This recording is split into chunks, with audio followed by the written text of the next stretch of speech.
The coaching carousel is spinning at an uncontrolled pace, but there's another thing that is spinning just as hard. That's the transfer portal. You are Locked On Boston College, your daily podcast on the Boston College Eagles, part of the Locked On Podcast Network, your team every day.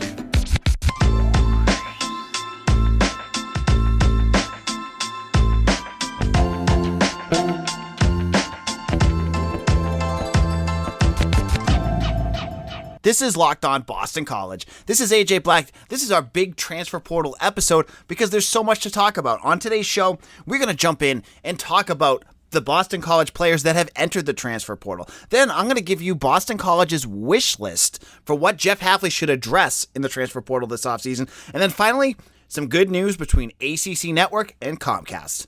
So, first of all, the transfer portal. We have had so many BC players, not a ton, but we've had 6 or 7 BC players enter the transfer portal. Yesterday, we reported that Joseph Sparacio and Hugh Davis, both reserve linebackers, had entered the transfer portal. Today, Jamin Muse, a safety, and Aaron Boumeri entered the transfer portal. Now, you look at the names, and honestly, you wish them well because this is a good idea for everyone involved. First of all, you've got 5 or 6 players that are not going to play next year. I mean, as much as you want to see some of them play, like a guy like Sparacio and Davis, they're not the right type of linebackers that Jeff Hafley uses in his defense. Those were Steve Addazio recruits. Good players, they were special teamers, they did things here, but you saw Bryce Steele, you saw Cam Arnold. They're going to be the future at linebacker, and I'm sure they have other guys coming up as well that are more the players that Jeff Hafley wants. So it's good for Sparacio and Davis. They can now transfer to a program where they could see playing time. Now, Davis, he is from Indiana. He had a ton of MAC offers when he came out of school, so maybe he finds a school in that area so he can stay closer to home and get some playing time. Sparacio, he is from Florida. I'm not sure where he'll end up. Maybe he ends up with Addazio in Colorado State. Who knows? Who even knows if Addazio will still be there? But maybe he'll find a new spot. You know, some of these players, they had to drop down a level too. And you never know with some of these players.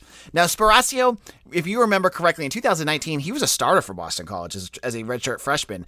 There was an injury to Isaiah McDuffie that took him out of the season, and that put Sparacio in, and he had a big interception versus that Virginia Tech game, that first game of the season in 2019. So he had some moments, but once Hafley came in, his playing time sort of diminished. Now, Boumeri, that one might be shocking to some of you. You're like, oh man, he hit 18 of 20 field goals in 2020. He was good for Addazio his last year. He came first from Temple. You think also, man, has he been in college for like 6 or 7 years? Well, he has one more year of eligibility left because he didn't play this year. So he gets that extra year, post-grad COVID year that they put together. So he can go play anywhere. And, as good as he was, he had some issues with range. He wasn't a very good kicker. And you saw it already this year. Connor Litton is the future kicker for this program. He showed very clearly this year that he is very reliable, and you want to give him the chance. I mean, let him play for 4 years. So Litton will be the kicker. So Boumeri, if he's ready to play, he's going to have to find a new place to play.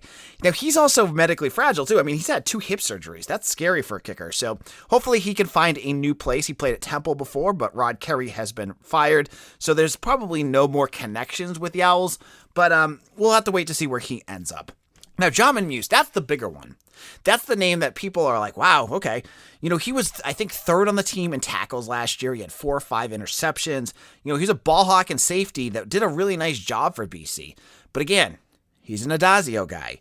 BC found what they wanted at safety position this year and Muse was pushed back. Muse got a lot of playing time.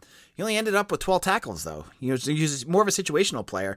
As Jason Maitre was moved from cornerback to safety, and they brought in Jaden Woodby, who is coming back next year, and he's playing because he's, again, a speedier safety. That's what Hafley wants. He keeps pressing that he needs speed on this team. Muse was a good player, and obviously the team really respected him. But going into next year, he wouldn't have been a starter. He missed the end of this year with an injury. He would have been a situational player again, and if he thinks that he can go someplace and play, might as well. He's from Elizabethtown, New Jersey. Maybe he goes and plays for Rutgers. Maybe he finds another school to go play for. But as I've always said with recruits and transfers, it stinks, you hate it. But you understand, right?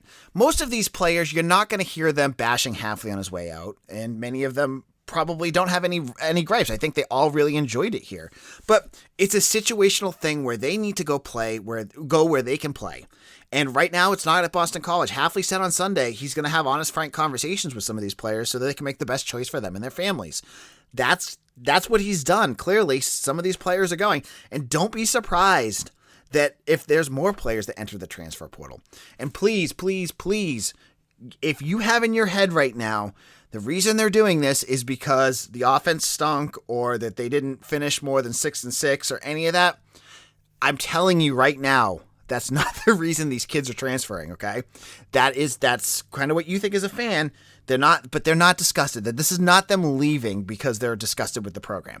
This is them leaving because they want to go get some playing time, and who can blame them? It's good for them. It's good for Boston College because the Eagles now have like 7 or 8 new roster spots open that they can either address in the transfer portal or they can get a recruit with. Because as we've said a couple of weeks ago, there's a new little rule where they can actually get a bumper class where they can add a few players. So if BC has some players that they want to add, say, hey, like Tai Chan, who's playing at Notre Dame, and Notre Dame just lost their head coach, and they want to fit him in, this is the perfect time to do it. So we'll have to see how many more transfers go. I still think there's probably going to be like 3 or 4 more.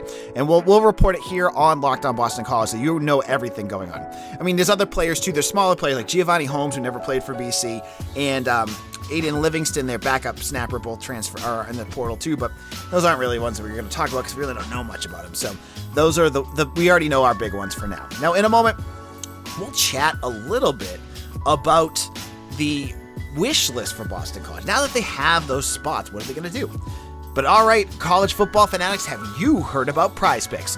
PrizePicks is daily fantasy made easy. I love this, and I know you will too. Seriously, I love PrizePicks. It's so much fun. It's the leader in college sports daily fantasy. PrizePicks offers more college football props than anyone in the world and offers all the star powers of the Power 5, as well as mid-major plays you may not have even heard of. They offer any props you can think of, from yards to touchdowns and even interceptions thrown. Now, you could use anything. You could go and say, if you want to make this, you could make it a mixed sports thing. You could pick Jaylen Brown, and you could pick Mac Jones. You could do the over on his touchdowns and Jaylen Brown's points per game. You could do that. It's so easy. It's so much fun. And there's a million different things that you can do to make your bet feel the best way possible. And when you make your first deposit up to $100, they're going to match you up to 100%, up for $100 using the promo code Locked On. So make sure that, again, 100% deposit match up to $100 for PrizePicks. Now, using the award-winning app on both the App Store and Google Play, it's so easy to use. Entries can be made in 60 seconds or less. It's super simple. It's safe and offers fast withdrawals, so if you're a big winner, you can get your money quick. Don't hesitate. Check out PrizePicks.com and use promo code Locked On, or go to your App Store and download the app today. PrizePicks is daily fantasy made easy. This is Locked On Boston College. I am your host, AJ Black. If this is your first time listening to Locked On Boston College, I want to thank you for listening. I hope you enjoy our podcast. We are a daily Boston College Boston College podcast that talks everything Eagles, whether it's football, basketball, hockey. We talk it all. We have guests. We have interviews. We have everything. If you want to make sure that you get all your Boston College news from us, hit that subscribe button, and I really would appreciate if you did.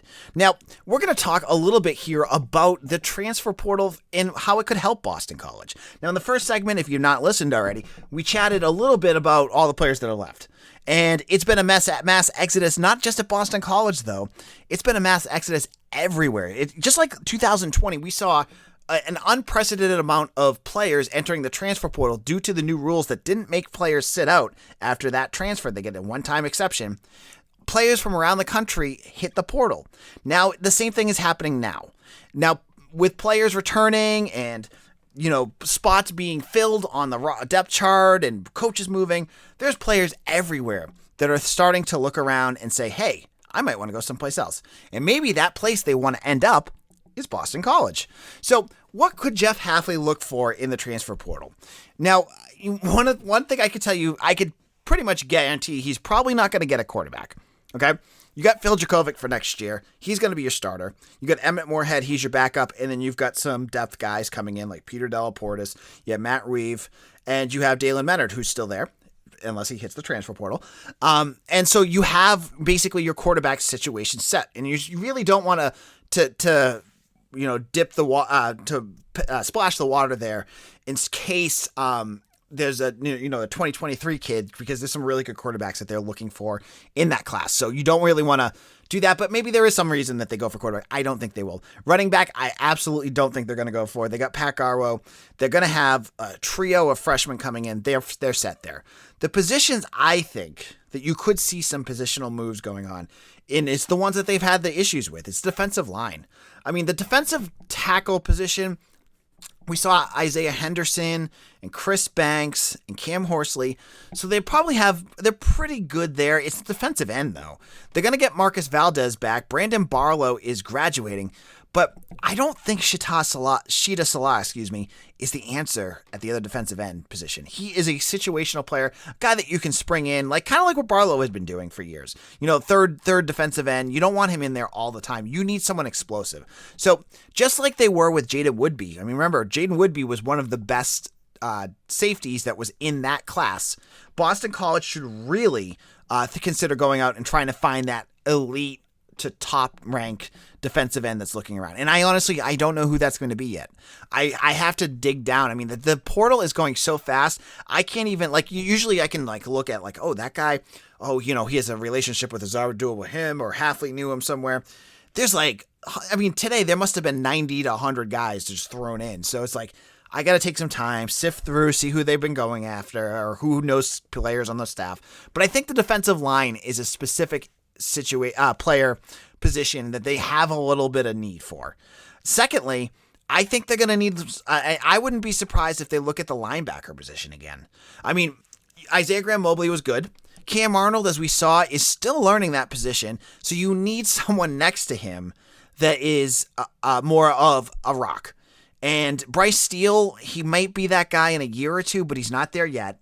You might want to see what you can find. Maybe another grad transfer for one more year until Steele is ready, or maybe another younger guy is coming up through the ranks. Vinny DePalma also will get some playing time, I'm sure, too. But you want another third guy probably to fill that linebacker position. And then finally, I still look at the tight end position and say they're probably a year away from their guys coming up. Gordonier, he could be. I haven't seen enough from him to know what he could do. I know some people are very high on him as a pass-catching tight end, but with one more year of Djokovic, if there is a elite tight end out there that you can get for one more year to get you to Gordonier, to get you to the freshmen, they have two freshmen coming in, Jeremiah Franklin and Matt Reagan. They're going to need some seasoning. They're going to be true freshmen. So maybe another tight end could be a position I could see them looking for.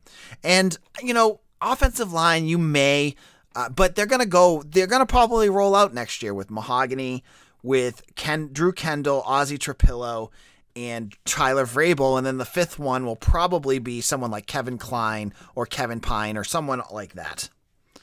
But if there's a guy that they know, or a really talented offensive lineman, they might bring him in. But we'll have to wait and see what they do there. I don't think that, and I don't see it with the secondary. They got C.J. Burton, they got Sean Asbury, Sebastian and DeBerry are not. We're not sure what they're going to do yet. But if they come back, they're pretty set. Safety position, I think they're pretty good. So there's a few spots here and there, and Halfley, he always likes to, he's already talked about this before, want to address the depth of this team. So getting guys like he did last year, like JT Thompson, who played a valuable role, he needed to play, getting a few guys like that too, where they're not going to be starters, but they're guys that, in case there's an injury that happens, these are the guys you throw in. So I think there could be some of that as well in the transfer portal, but it's going to be exciting. And believe me, on bcbulletin.com and on this podcast, I will give you all the details of anything I know. I've been trying to follow along as much as I can, and I'll be asking and talking to staff and seeing who they might be interested in. In our final segment, let's get some good news again.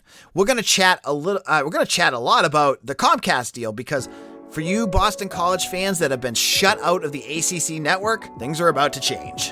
BetOnline has you covered all season with more props, odds, and lines than ever before, and as football continues to march to the playoffs, BetOnline remains your number one spot for all your sports action this season. Head over to their new updated desktop or mobile site to sign up today, and you'll receive a 50% welcome bonus on your first deposit. Just use promo code LOCKEDON. So if you put $100 down, they're going to give you a $50 bonus. That is a win there. The bookies don't like that. not. The books don't like that, excuse me. From basketball, football, NHL, boxing, and UFC, right to your favorite Vegas casino games. Don't wait to take advantage of all the amazing offers available for the 21 season. BetOnline is the fastest and easiest way to bet on all your sports. BetOnline, where the game starts. This holiday season, grab the protein bar that tastes like a candy bar, even better than a candy bar. The Built Bar, filled with so much holiday goodness, rich with decadent flavors, covered in chocolate, but amazingly low in calories, sugar, net carbs, and fat. And, best of all, high in protein. You get the best of both worlds. It's delicious and healthy, and I love them. If you have not tried a Built Bar, you need to now because they have so many flavors. You're just going to have a hard time choosing. Will you have raspberry, mint brownie, cherry or double chocolate, cookies and cream, or peanut butter brownie? Built Bar gives you that extra fuel you need to bust down those mall doors and battle all the holiday shoppers. Or if you're just standing in down the shopping lines, Built Bar can give you that extra something to keep you going. So, throw down one in your jacket or purse. You never know when you're going to need it. I have one in my center console in my car. It is perfect for when I get out of work or when I'm on a long road trip. Because it's the season of peace and love. Don't bring up your favorite flavor, or you might get in a little fight with some of your family members and things might get out of hand. You friends with Santa? Well, tell Santa to throw a few Built Bars in those stockings. With so many flavors, they make up anyone's Christmas morning a happy one. Make sure to head on over to Built.com and use promo code LOCK15 and you'll receive 15% off your order. Again, head on over to Built.com and use promo code LOCK15 to get 15% off your order. This is Locked On Boston College. AJ Black here. We are going to talk a little bit about some good news. I know many of you have had gnashing feelings of dread about the ACC Network. If you're a Comcast subscriber, you have not been able to watch many of the games because the ACC Network has not been open for you. Well, that is all changing. As on Tuesday, the ACC Network agreed with, and their company agreed with Disney and ESPN to be on the Comcast network. So all of you Comcast subscribers out there, you're going to get the ACC network. It sounds like in a couple of weeks. Now, I know you were hoping that you would get it. Jim Phillips had said at the beginning of the season he was hoping to get it for football. It didn't happen. But if you're a basketball fan, now you're going to get the basketball games because it seems like every single Boston College basketball game has been on the ACC network. And next year for football, you'll get that too. So when you looked at the 2021 season, Boston College football had 5 games on the ACC network. If you were part of Comcast, you were shut out. And I totally get it. So many of you would tweet at me. I think it was Dave Wedge, who we've had as a guest, would tweet me every day that there was a BC game. And I'd tweet out the how to watch. And he'd go, can't watch it. I'm on Comcast. Thanks, ACC. And I'd get that every Saturday. And I loved it because I get it. Like, it was so frustrating that this company couldn't come to agreement with ESPN and the ACC network to get them on their carrier. Now you're going to get it. And so next year on Saturdays, we'll be able to watch Boston College football together. That'll be great. It's going to be another, I think they said 20 million people that are going to be added to the ACC network, putting the ACC network at 92 million or so total customers. That really improves the footprint of this conference. More people are going to be able to watch the ACC network and more be able to watch the product and be able to see like the MyPillow ads and all those other awful duct tape or whatever they call that tape thing that they had, or the crappy knives that they sell, or whatever they have on those infomercials. I mean, Comcast listeners, if you have not watched the ACC network because you haven't had it yet, you are going to be in a treat. So let me tell you how the normal ACC network production goes. First of all, you're going to watch a football game where you're not going to get angles of anything that you want because their angles are just usually really bad. So if you're like, oh, was that a fumble? Did that guy step out of bounds? Blah, blah, blah, blah, blah. Don't worry about it. They're not going to show it to you because that's what the ACC network does. That's the first piece. It's a decent announcers. I'm not going to trash on them. Just the production's a little wonky. Then it goes to commercials, and the commercials are always the same. It's always those made-for-TV things. And ACC fans, if you are listening to this, go on Locked On BC, tweet at me some of your favorite ones because there's some terrible ones. They got like the lousy laser games for kids. I was saying the duct tape. They had MyPillow before that whole thing got weird. And they have all of these. And it's just like watching it and going, oh my gosh. The products that they're selling are, it's so bad it's comical. But you'll get to check out a lot of that kind of stuff. They have normal ads in there too.